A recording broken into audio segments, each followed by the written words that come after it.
I sit cross-legged on the hardwood floor of my parents' Portland living room, surrounded by torn wrapping paper and the artificial pine scent of Christmas morning. My sister Chelsea twirls her manicured fingers around a set of shiny BMW keys, the metal catching the twinkling lights from the tree as she pouts like a teenager instead of a 32-year-old woman. "I can't believe it," she squeals, bouncing on her toes. "My own Beamer." Dad beams at her with unfiltered pride, Mom clasping her hands beneath her chin like she's witnessing a miracle. The car sits in the driveway, a glossy white testament to parental devotion, complete with an enormous red bow that probably cost more than what they spent on my entire Christmas. Meanwhile, I stare at the object in my lap, a plastic piggy bank shaped like a cartoon character from a children's show I outgrew 25 years ago. The price tag they forgot to remove reads $1.99. "Open it," Mom urges, gesturing toward the small rubber stopper on the bottom. My fingers feel numb as I comply. 2 crisp $1 bills flutter out. "It's the start of your future home fund, honey," Dad announces with a dismissive wave. "You're always so responsible with money, not like some people." He winks at Chelsea, who pretends to look offended. The silence stretches like taffy between us until Mom fills it. Chelsea needs reliable transportation for her new graphic design clients. Those artsy types expect a certain image, you know. Chelsea drops onto the couch beside me, her expensive perfume clouding my senses. "Don't worry, sis. I'll drive you around whenever you need." She pats my knee with patronizing gentleness. "Your little Toyota must be on its last legs by now. The Toyota that carried me through 7 hours of mountain passes yesterday. The Toyota I paid off myself 3 years ago. The Toyota that's more reliable than any relationship in this room. I can't breathe. 34 years of moments just like this one crystallize in my mind with perfect clarity. This isn't an anomaly. It's the pattern of my entire life. Just this morning, I had carefully wrapped their gifts. A leather briefcase for Dad that cost 2 weeks' salary. The silver bracelet Mom had admired in a Seattle boutique window. The professional camera lens Chelsea had casually mentioned wanting. All purchased by setting aside a little from each paycheck for months. I'd rehearsed my announcement during the entire drive down from Seattle. Senior structural engineer, the promotion I'd earned through nights and weekends of extra work, designing buildings that would stand for generations. I'd imagined their faces lighting up with pride, finally seeing me as something more than Chelsea's responsible older sister. Maybe this Christmas will finally be different. I'd whispered to myself at each rest stop, at each gas station, at each mile marker. My hands tremble as I place the piggy bank on the coffee table. The plastic makes a hollow sound against the glass. "Excuse me," I manage, my voice sounding like it belongs to someone else.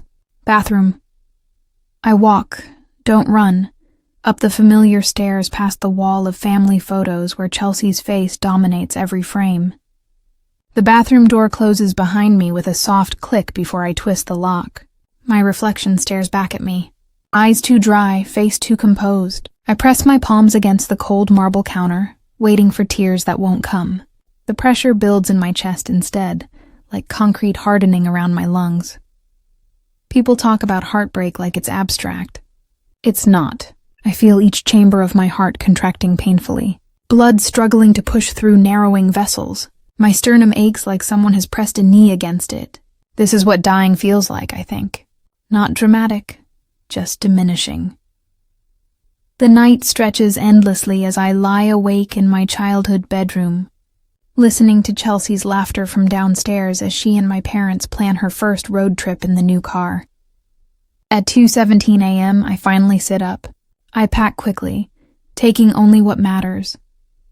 The faded stuffed bear my grandmother gave me, the photo album from college, the small wooden box containing my first professional blueprint. The expensive gifts I've given them over the years stay where they are. They were never about gratitude anyway. The house is silent as I carry my suitcase down the stairs. My house key lies cold in my palm for a moment, before I place it on the kitchen counter beside the coffee maker that will brew in 3 hours. They have made their choice. Now I'm making mine. Streetlights blur into watery halos as I navigate empty highways. The dashboard clock reads 3:42 a.m. Christmas morning. My windshield wipers battle against thickening snow, while Bing Crosby croons about white Christmases from the radio. I twist the volume knob until his voice fades to silence. Have yourself a merry little Christmas, I whisper to the empty passenger seat, my voice breaking on merry. The irony burns like acid. Through Portland's southern outskirts, my Toyota's heater struggles against the December chill. 7 years old with 200,000 miles. This car carried me through college, first jobs, promotions. It never complained about mountain passes or tight parking spots. Unlike the gleaming BMW sitting in my parents' driveway with its ridiculous red bow, my car earned its place in my life. Around 6, my phone buzzes against the center console. I glance down to see Mom's face lighting up the screen. Not, "Are you safe?" Or "Please come home," just, "Did you remember to pay the electric bill for the cabin before you left Seattle?" The cabin they bought for weekend getaways that Chelsea uses for Instagram photo shoots. A semi-truck passes, spraying slush across my windshield. For 3 terrifying seconds, I drive blind until the wipers clear enough space to see. My hands shake against the steering wheel as memories flood faster than the wipers can clear them away. 5th birthday. Chelsea's princess party with professional decorations. Pony rides and a 3-tier castle cake. 30 neighborhood kids in party hats. My celebration the following year. Grocery store sheet cake. 2 friends from kindergarten. Party supplies from the dollar bin. Your sister needs the social stimulation, Dad explained when I asked why. You're more independent. Their code for you don't need us. High school graduation. Valedictorian. My carefully crafted speech about persistence and dreams. Empty seats in the family section because Chelsea's junior varsity soccer team had an away game. We'll watch the recording, Mom promised. The VHS tape sat unwrapped on my dresser until I left for college. Your sister needs the encouragement, Mom said. You always succeed without our help. Without help. Their code for you're on your own. College years flash before me as highway signs count down miles to the California border, working 25 hours weekly at the campus bookstore and cafeteria, taking maximum course loads to graduate early, stretching student loans and scholarships, while Chelsea explored artistic inspiration across Europe on our parents' dime. Your sister needs to find herself, Dad insisted during one of our rare phone calls. You've always known exactly who you are, known who I am. Their code for you don't deserve exploration. My phone buzzes again. Dad this time. I let it ring until voicemail catches it. The first hint of dawn lightens the eastern horizon as tears blur oncoming headlights into golden streaks. I pull onto the shoulder, hazards blinking, and press my forehead against the steering wheel. The patterns crystallize with sudden clarity. Dad controlling the money, withholding from me while bankrolling Chelsea's every whim. Mom manipulating emotions, making me feel selfish for wanting even scraps of attention. The perfect system. One parent handling financial favoritism, the other maintaining emotional control. My phone rings again. Not family this time. Monica Perez, my college roommate turned lifelong friend. Where are you? Her voice, warm and worried, fills the car through Bluetooth. Somewhere in southern Oregon. My voice sounds hollow, unrecognizable. Heading south. To where? I don't know. The line goes quiet for a moment, then, come to San Francisco. Stay with me. Family doesn't treat family like this. Monica knows. She witnessed the evidence firsthand during college. The packages that arrived for me containing practical necessities while Chelsea received designer clothes. The holiday breaks when I stayed in dorms because flying home was too expensive, the same years my parents took Chelsea to Aspen and Maui. I can't impose. Stop. Monica's voice turns firm. You've spent your whole life being the helper. Let someone help you for once. The words crack something open inside me. Help. Such a simple concept, yet foreign to my experience. In my family, help flows one direction. Toward Chelsea, toward my parents, never toward me. Okay, I whisper, surprising myself. Text me your location every hour. Drive safe. I'm making up the guest room. The call ends. I ease back onto the highway. Wipers clearing fresh snow.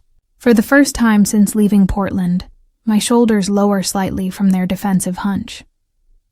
By 7:30 a.m., I cross the California state line. The Welcome to California sign gleams in early sunlight. My phone screen shows 17 missed calls, 32 text messages. With deliberate motions, I turn off notifications from Mom, Dad, and Chelsea. The silence feels weightier than any accusation. My stomach growls, reminding me I haven't eaten since yesterday's Christmas Eve dinner. A small roadside diner appears ahead, its neon open sign a beacon in the morning light. I pull into the nearly empty parking lot. Inside, the warmth envelops me like an embrace. Coffee-scented air and the sizzle of breakfast on a distant grill. An older waitress with silver-streaked hair approaches with a coffee pot. "Rough night?" she asks, filling a mug without waiting for my answer. Her name tag reads, Gloria. "Rough life," I mutter, then feel immediately embarrassed by the melodrama. Gloria doesn't flinch. "Honey, I've been serving coffee for 40 years. I know heartbreak when I see it. Family or boyfriend?" "Family."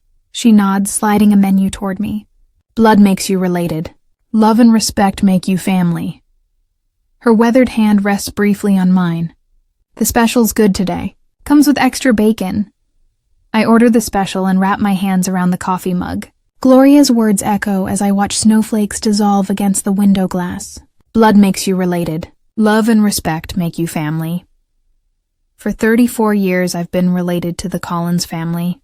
Perhaps it's time to find out what being part of a real family feels like. Weeks later, I am with my friend in San Francisco. My phone vibrates against the nightstand for the 13th time this morning. Dad's number again. I count to 10 before silencing it, adding his call to the growing cemetery of voicemails I refuse to resurrect. The first week, their messages held confusion. The second, concern. Now in week 3, they've evolved into something darker. Manipulation wrapped in parental authority. Rebecca Elizabeth Collins. Dad's latest voicemail thunders through the speaker when I finally check. "918. If you don't return this car immediately, I'll report it stolen. This childish behavior has gone on long enough." The Toyota. My Toyota. The one with my name on the title and 7 years of paid-off receipts. I crush the throw pillow against my stomach, swallowing the acid that rises in my throat. Mom's message follows. "The doctor says my blood pressure is dangerously high because of the stress you're causing. Is that what you want? For me to end up in the hospital because you're being selfish?" I delete them both without responding, though my finger hovers over the screen longer than I care to admit. My temporary sanctuary in Monica's spare bedroom feels both foreign and familiar. The walls are painted a soft terracotta that catches the morning light, warming the space in ways my Seattle apartment never did. On the dresser, my laptop displays an email I've rewritten 14 times. "Dear Mr. Sanderson. Dear Mr. Sanderson, I'm writing to formally request a transfer to the San Francisco office effective immediately." My finger clicks send before I can reconsider. No family connections, no favors called in, just my work record, my reputation, my worth as a structural engineer. Hours later, the approval arrives in my inbox. Just like that, as if I've always been capable of creating my own path. "You got it?" Monica appears in the doorway, reading my expression. Her dark curls frame a face lined with genuine happiness for me. The concept still feels foreign. Someone celebrating my accomplishments without making them about themselves. "I start Monday," I confirm. "Now I just need to find a place," Monica grins. "Already called Andrea from book club. She manages apartments in Mission District. Rent control. Safe building, 20-minute walk to your new office. You didn't have to. I wanted to. She cuts me off, dropping onto the bed beside me. Friends help friends. No strings attached. Novel concept for you, I know. The words hit their mark. No strings, no obligations, no scorekeeping. The tears I've been holding back for 3 weeks threaten to break through. I made you an appointment. 2, she adds, sliding a business card onto my laptop. Dr. Levine. Tuesday at 4. The card reads, Ela Levine, PhD, family therapy. I'm not crazy, I whisper. No, Monica agrees. But you've been carrying something heavy for a very long time. It might help to put it down somewhere safe. On Tuesday afternoon, the therapist's office smells like lemon furniture polish and old books. Dr. Levine wears reading glasses on a beaded chain and sensible shoes that make no sound on the carpet. She doesn't rush to fill silences, just waits while I struggle to form words that have never been spoken aloud. Favoritism, I finally say, the word hanging between us like a newly discovered planet. My entire life. And how did that make you feel? She asks. Like I was worth exactly $2, I answer. Later that week, the apartment Andrea shows me is small, 650 FT2 with a kitchenette barely wide enough for a refrigerator. But the windows face west, catching afternoon sunshine that spills across hardwood floors. It's mine by nightfall. I buy a futon, a lamp, and a small desk. Nothing more. The emptiness feels intentional rather than impoverished. Space to grow into. Monica drags me to a community center the following Saturday. Pottery class, she announces. You need something that isn't work or therapy. I protest until my hands sink into cool clay, feeling it yield and resist simultaneously. The instructor, a woman with silver hair and paint-spattered overalls, stands behind me. Don't force it, she murmurs. Listen to what it wants to become. My fingers tremble as they shape something from nothing. By class end, I've created a small, imperfect bowl with uneven edges. It's hideous and beautiful and entirely mine. The first video call comes 4 weeks after Christmas. I answer on the third ring, steeling myself against the familiar surge of guilt their faces trigger. Where have you been?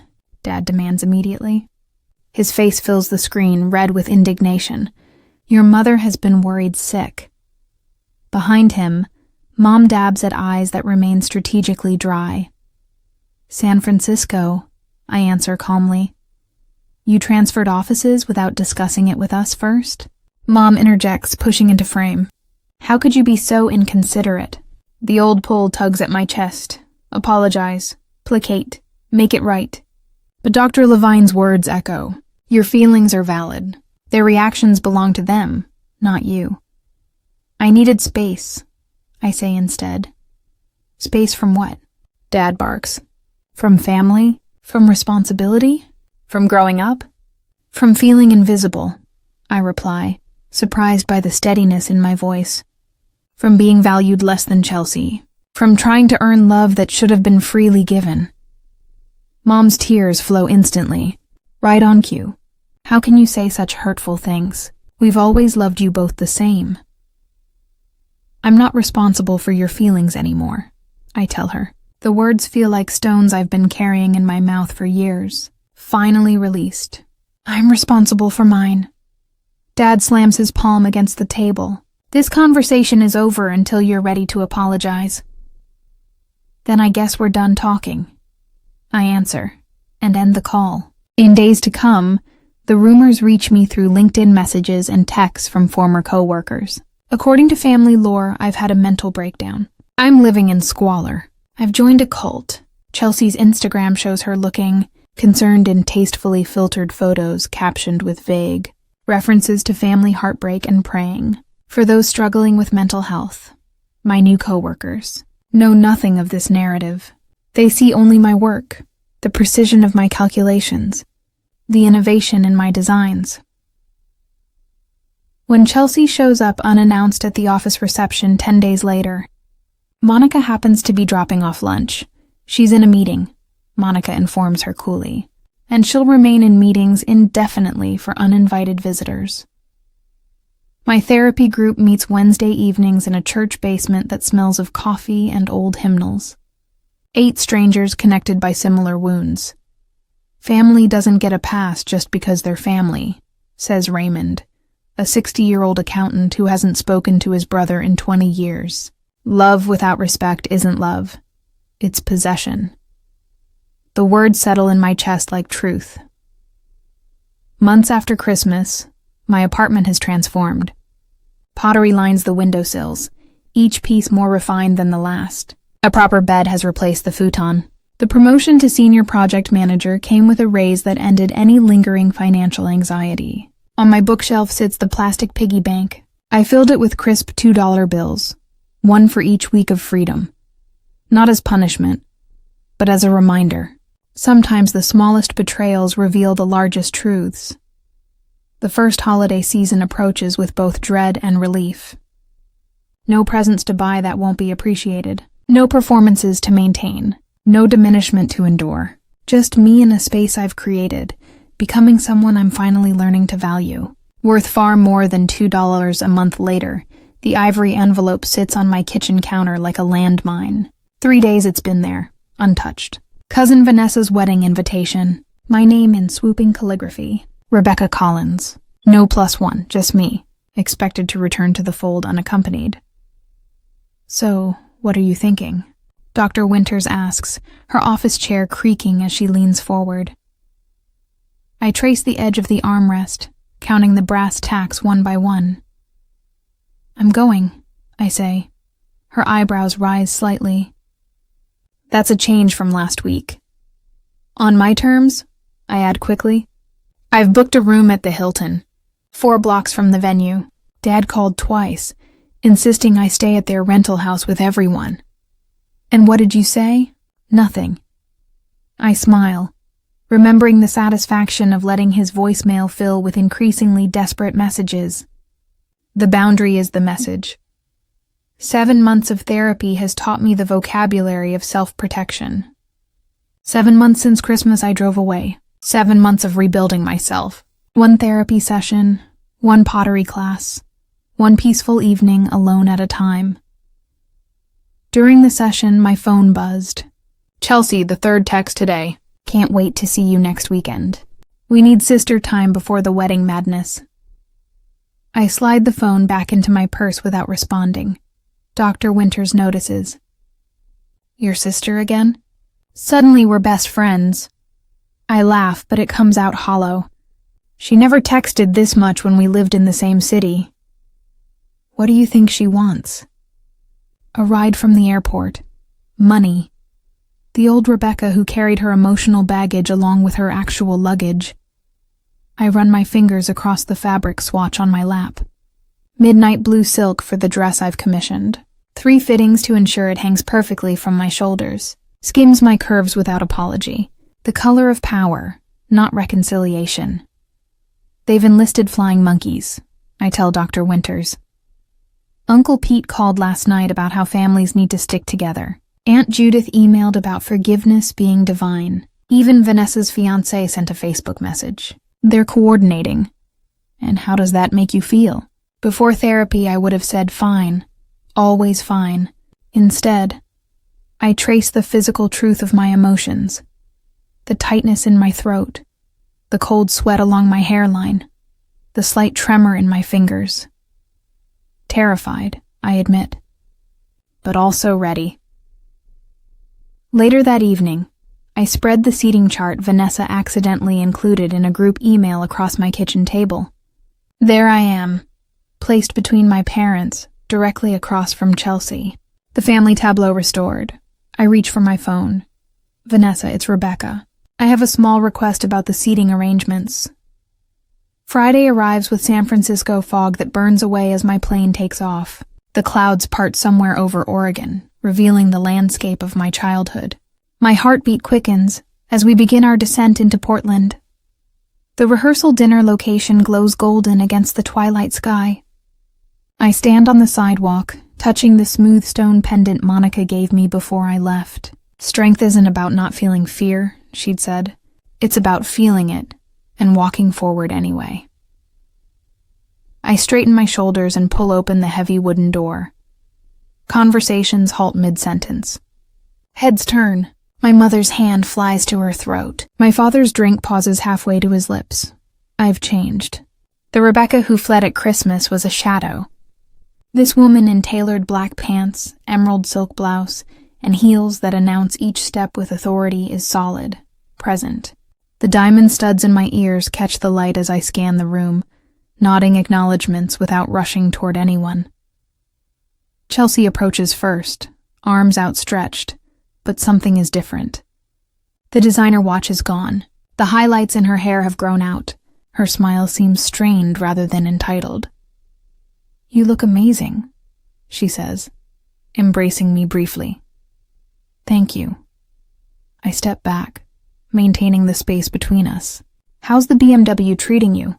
Her eyes dart away. I had to trade it in. Got a Honda. More practical, you know." Beyond her shoulder, I spot my parents huddled with Aunt Martha. Mother dabs at her eyes with a cocktail napkin. Father's shoulders slump forward in a posture I've never seen before. Cousin Tara appears at my elbow, vodka tonic in hand. "God, am I glad you're here," she whispers. "You wouldn't believe the drama since Christmas." "Oh, your parents are selling the house." She leans closer.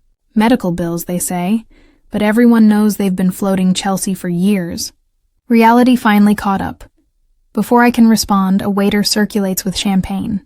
I take a glass, watching the bubbles rise and burst against the surface. Just like the family stories, what rises eventually pops. Uncle Simon approaches, clasping my free hand. "You're looking well, Rebecca. That job in San Francisco must agree with you." "Senior project manager now," I say, the word still tasting new on my tongue. His eyes widen. "No kidding. That's wonderful."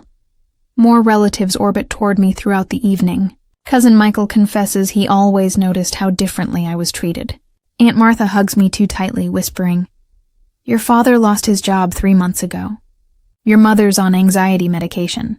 I absorb each revelation, with the strange detachment of someone watching. Waves break against a shore from which they've retreated to higher ground. My father corners me during cocktail hour, bourbon heavy on his breath. "Family sticks together, Rebecca."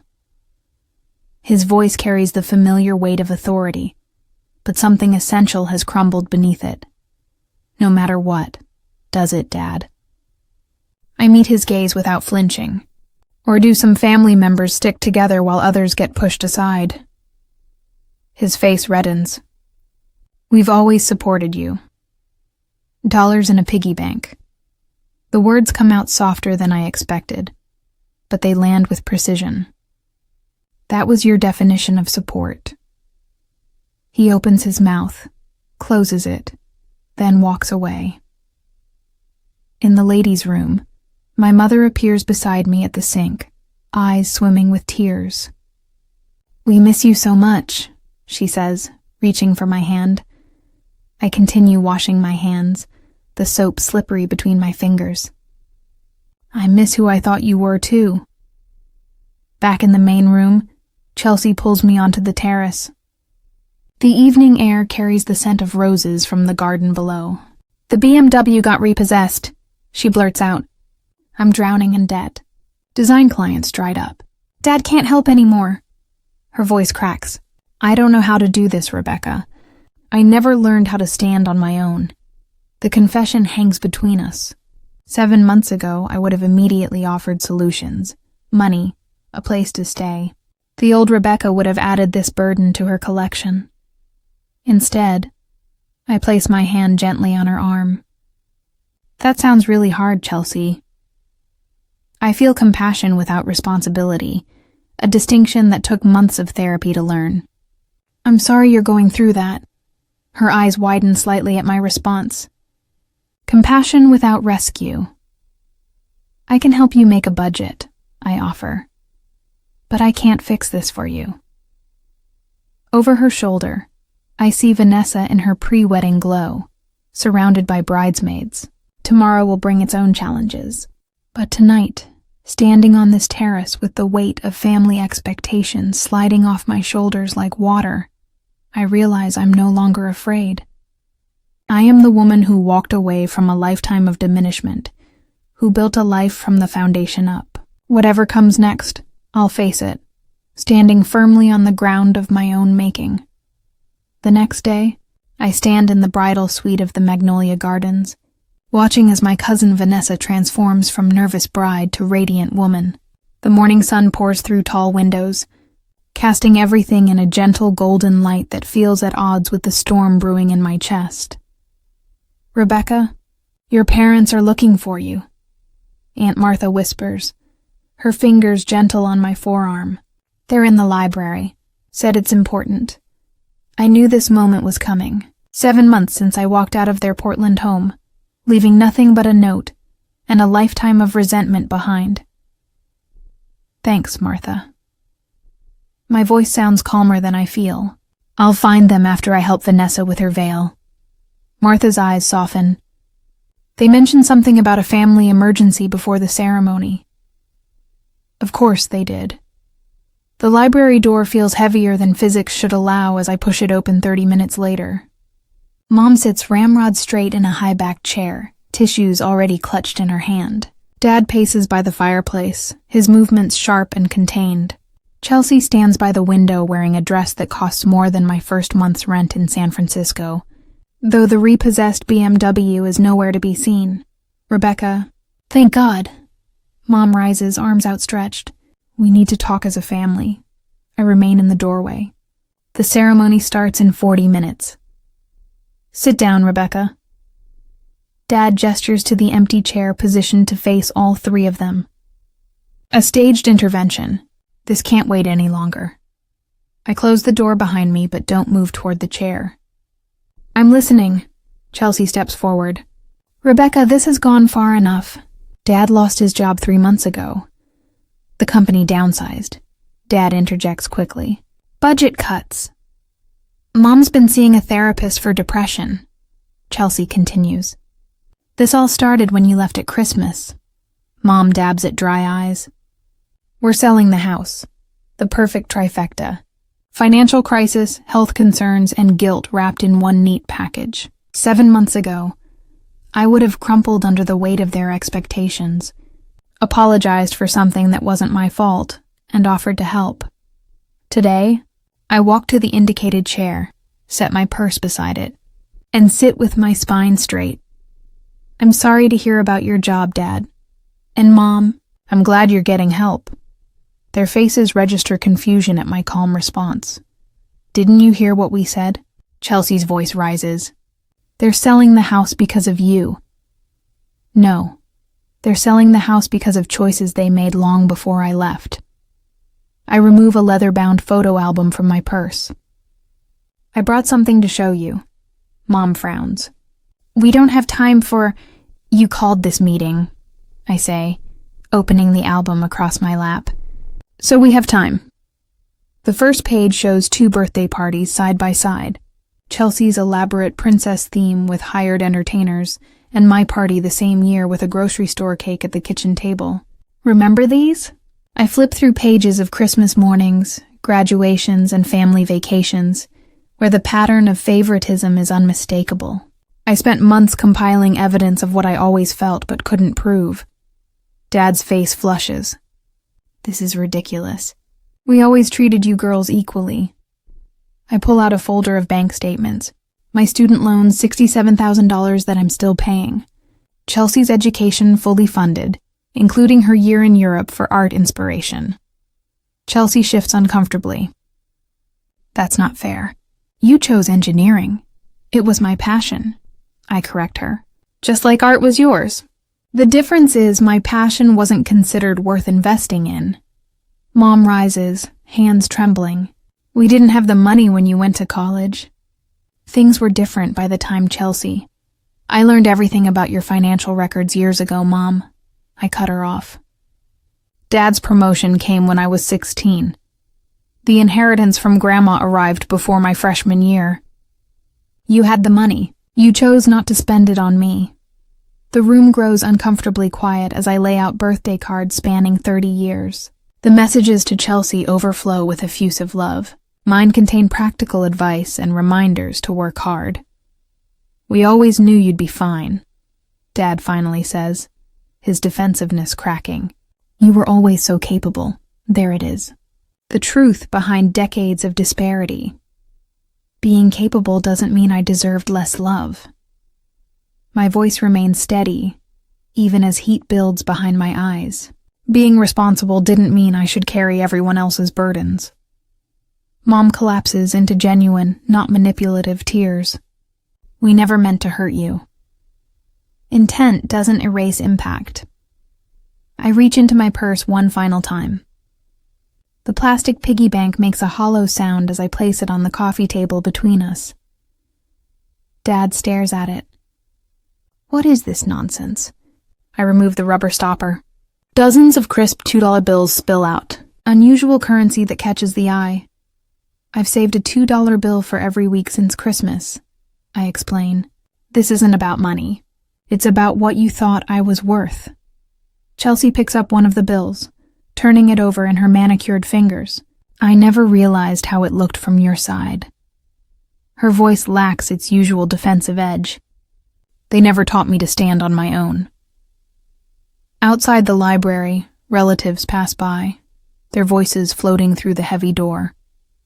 In minutes, they'll gather to celebrate love and commitment while our family confronts decades of its absence. "I don't want apologies," I say, standing. "I want change. I'll consider reconciliation under 2 conditions: family therapy and respect for my boundaries." Dad opens his mouth to argue, but Mom places her hand on his arm. "We'll do it," she says, surprising us all. "Whatever it takes."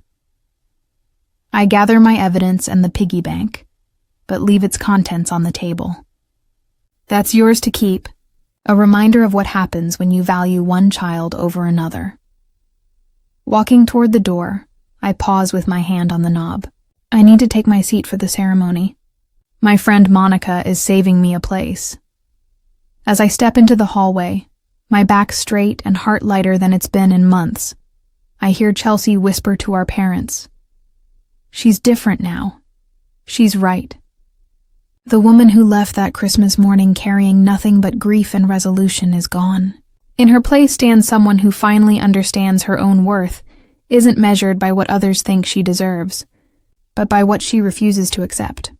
On Christmas, the sunshine spills across the hardwood floors of my San Francisco apartment as friends gather around a table that actually belongs to me.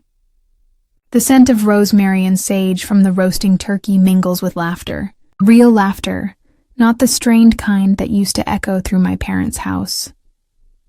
To Rebecca, Monica raises her glass, her dark curls catching the light from the window, who builds bridges better than anyone I know, both at work and in life. My cheeks warm at the toast.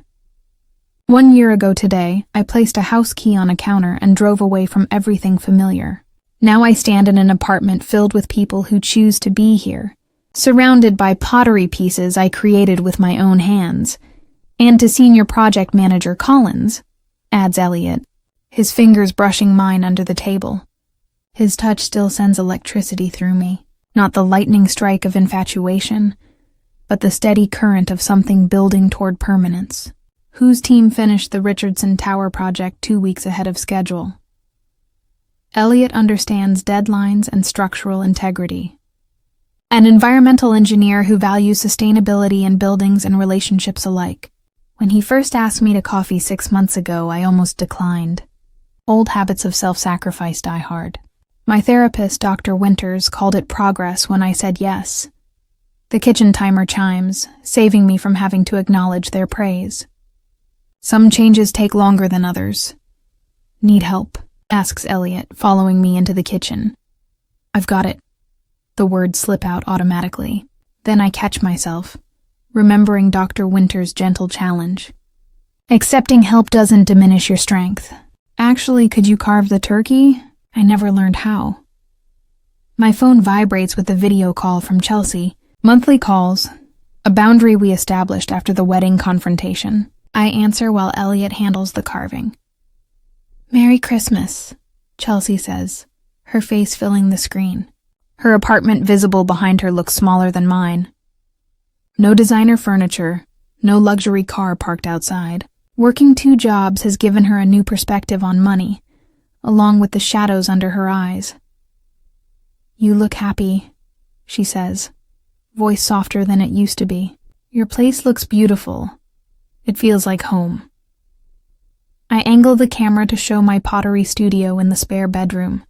Once formless clay now shaped into bowls and vases that line the shelves. How are Mom and Dad? Dad's 90 days sober today. He wanted me to tell you. She adjusts the camera to reveal our father sitting in a modest apartment living room, looking smaller somehow. The AA meetings are helping. He's different when he's not drinking. I nod, not ready to fully process that revelation. And Mom, still volunteering at the community center. She wanted to come to the call but had an emergency food drive. Chelsea pauses. They ask about you. Not in the old way, though. We talked for a few more minutes before saying goodbye. The wall clock shows it's time for dinner. Around my table, conversation flows between Monica, Elliot, and friends from my engineering firm and pottery class. No one mentions the piggy bank displayed on my mantel, now filled with dollar bills representing lessons rather than resentment. After dessert, Chelsea texts a photo of a handmade clay ornament, clearly her first attempt at pottery. Not pretty, but made with love. Mailing it tomorrow. Then another message arrives from my mother. Found this in the attic while downsizing. It always belonged to you. The attachment shows my childhood dollhouse. The one thing I truly loved growing up. The deed transfer paperwork sits below it, officially making it mine. Later, when everyone has gone and Elliot helps with the last dishes, I step onto my balcony. San Francisco Bay stretches before me, lights from the bridges reflecting on dark water. Buildings I helped design stand in silhouette against the night sky. Worth isn't something you earn through usefulness, I whisper to the city lights. It's something you claim by knowing what you will and won't accept. Elliot joins me, wrapping a blanket around my shoulders against the December chill. Deep thoughts. Just grateful, I answered, leaning into his warmth. Sometimes the greatest gift is realizing what you won't accept anymore. The piggy bank sits visible through the window. No longer a symbol of what I lacked, but what I found the courage to value, myself.